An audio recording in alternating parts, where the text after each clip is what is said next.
Jackson, Sotomayor, and Kagan just didn't seem to be able to separate Donald Trump from the gravity of this case and how important presidential immunity is and how incorrectly the D.C. Circuit got it when they tried to address this issue. It just seems like the system, especially the Department of Justice and the courts, are so determined to get Donald Trump on trial federally that they're just ignoring what the law should be and what the law must be going forward. Yeah, take a listen, Matt. This is Justice Sotomayor yesterday questioning Trump attorney Sawyer about immunity.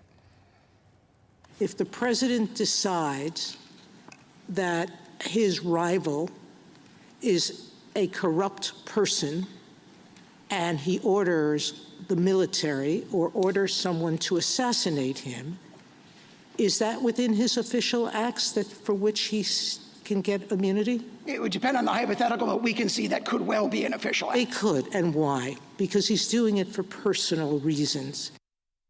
Okay, want to get your reaction to that, and then when do you think this Jack Smith Jan 6 case gets started? Because this means, at the very least, a massive delay, maybe beyond November, for that case. Yeah, I don't think the court trial starts anytime soon. I do think it gets beyond the general election in November. These hypotheticals are not helpful to some extent because they're farcical. No one believes that a president's going to order SEAL Team 6 or the military to kill a political rival. I mean, that's ridiculous. It's more likely to be exactly the scenario we have here, which is a opposing party president and his Department of Justice decide to go after a former president, and we end up in this tit for tat. And I think that is what the court, at least the folks in the 6 conservative justices, had in mind when they were thinking through the gravity of this case. Yeah, good point. Let's go to New York. Want to talk about the Trump paperwork trial. Day 8 today. The president will be in court in about an hour and a half. CNN with a new poll overnight.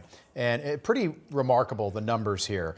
But only 13% of Americans think that Donald Trump is being treated the same as others would be treated if they were in trial in New York. So the same as other defendants. That's the language. What do you make of that and how low that number is, 13%?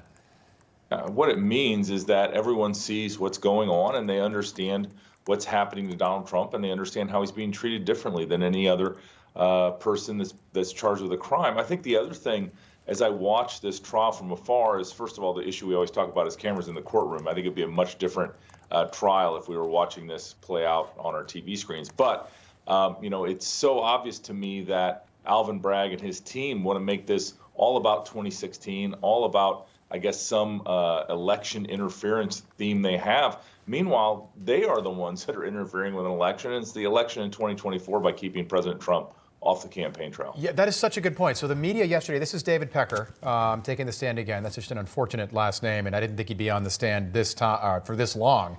But the media is trying to make the case that it's felony election interference, that Pecker helped Trump.